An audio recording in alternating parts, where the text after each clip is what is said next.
Asambleísta Jaime Abril.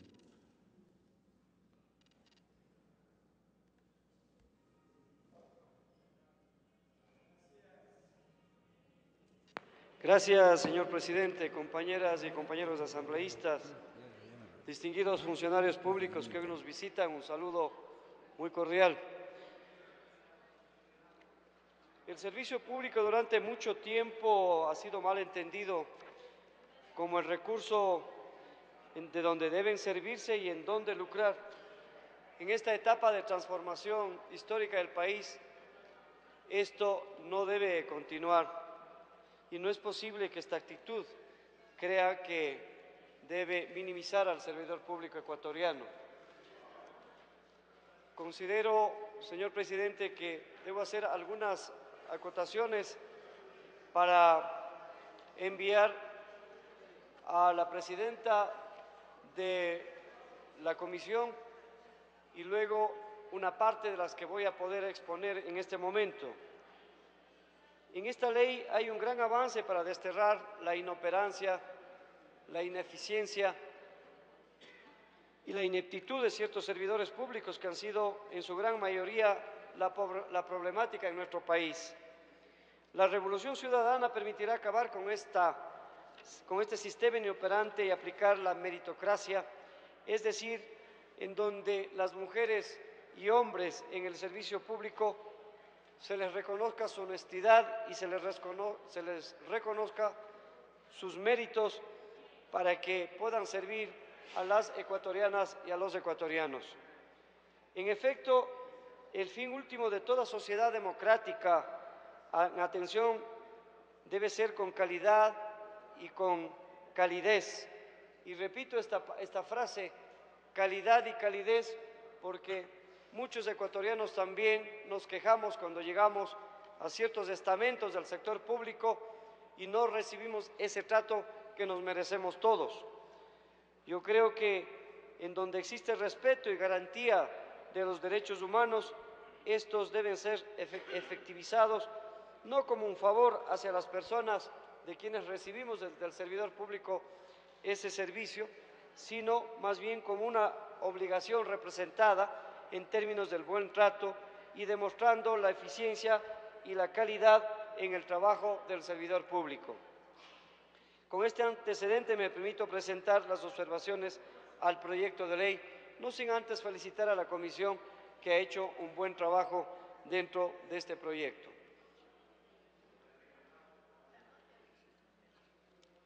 Yo creo que las competencias del Ministerio de Relaciones Laborales en los literales B, G y E del artículo 51 de este proyecto de ley establecen que el Ministerio de Relaciones Laborales podrá emitir normas e instrumentos de desarrollo administrativo institucional de carácter general para el sector público. Estas disposiciones contradicen a lo estipulado en los artículos 204 y 429 de la Constitución de la República, en donde se habla de la función de transparencia y control social y la Corte Constitucional respectivamente, y que tendrán personalidad jurídica y autonomía administrativa, financiera, presupuestaria y organizativa, razón por la cual es necesario establecer esta diferencia y determinar claramente que las entidades de la función de transparencia y control social y la Corte Constitucional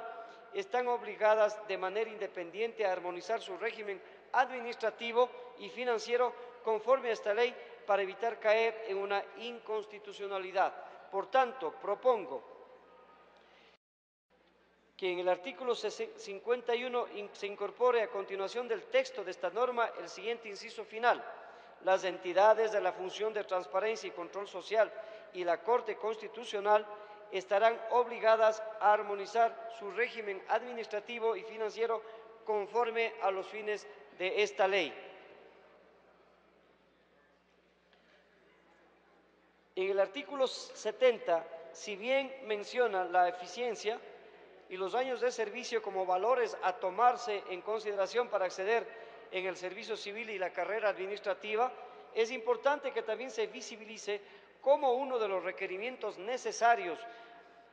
son el cumplimiento por parte de la servidora o servidor público, así como de los requisitos exigidos, y que estos sean profesionales, académicos, entre otros, para evitar el palanqueo, como si escalar categorías laborales fuera un derecho adquirido por el simple paso del tiempo sin ninguna clase de formación profesional. Por tanto, la propuesta debe decir: después de la frase "y complementariamente los años de servicio", se debe incluir el siguiente inciso, en donde el servidor público deberá cumplir con los requisitos que se encuentran establecidos para el puesto al que se aspira. El artículo 81, en el literal A, se introduce la palabra cesación como una de las consecuencias de las evaluaciones realizadas a los servidores y servidores públicos cuyo resultado sea insatisfactorio, sustituyéndose a la figura de la destitución. En efecto, la destitución por malas evaluaciones ya existe en la actual ley, la LOSCA, y por tanto debería seguir manteniéndose dentro de este proyecto de ley en los casos que amerite. Esta es una sanción por el incumplimiento de los deberes de las y los servidores públicos que impide que sean contratados en otra institución pública por los siguientes 2 años, con lo que se podría evitar transferir el problema e ineficacia y de la ineficiencia de esta persona de una institución a otra. Por tanto, en el artículo 81, literal A, debe sustituirse la palabra cesación por la palabra destitución. El artículo 81, si bien establece la concesión de estímulos por las servidoras y servidores públicos cuyas evaluaciones sean satisfactorias, tales como becas y cursos de formación, es necesario que estos sean de cuarto nivel, de tal manera que se los tecnifique y profesionalice a fin de optar los ascensos respectivos. Señor presidente, la formación profesional tiene que tener una cabida importante de apoyo al servidor público y estos cursos de formación deben ser de cuarto nivel. En el artículo 81, a su vez, en el literal B, a continuación de la frase "y cursos de formación", deben estar incorporados de la manera que me he permitido sugerir, de cuarto nivel. En los artículos 99 y 100 del proyecto de ley se usan de manera errónea ciertos términos que no están acordes a la normativa vigente. Por tanto, propongo que este artículo se debe corregir la frase "13º sueldo por 13ª remuneración", y a continuación de esta frase, en donde dice "todas las remuneraciones", se debe agregar la palabra "fijas". En similares términos, en el artículo 100 se debe corregir "14º sueldo o remuneración por 14ª remuneración", y a continuación de la frase "equivalente a una remuneración básica unificada", se debe añadir "del trabajador en general", a que no exista perjuicios para los servidores. En el artículo 101 del proyecto de ley, que trata de la unificación de las remuneraciones de quienes conforman el nivel jerárquico superior, establece que el Ministerio de Relaciones Laborales establecerá una escala para la remuneración de quienes conforman el nivel jerárquico superior en los gobiernos autónomos, nivel jerárquico superior, pero el inciso final del mismo artículo establece como una excepción que el nivel jerárquico superior en los gobiernos autónomos descentralizados será establecido de acuerdo a su propia normativa, lo cual contrapone al artículo 229 de la Constitución de la República, que dice: las remuneraciones de todos los servidores públicos deberán ser definidas por un solo organismo rector, en este caso el Ministerio de Relaciones Laborales. Debemos evitar que nuevamente nos llevemos la desagradable noticia de que existan ciertos alcaldes que, mediante ordenanza y sin respetar la real capacidad económica de sus cabildos, excedan los techos establecidos por el órgano rector, percibiendo remuneraciones doradas sin tener conciencia del servicio social en sus respectivos cantones. Es por esta razón, señor presidente, propongo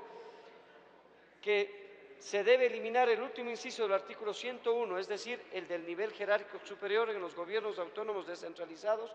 que será establecido de acuerdo a su propia normativa. Señor presidente, respecto al corto tiempo que he tenido para realizar mi ponencia, presentaré el resto de mis observaciones por escrito a la respectiva presidenta de la comisión. Muchísimas gracias.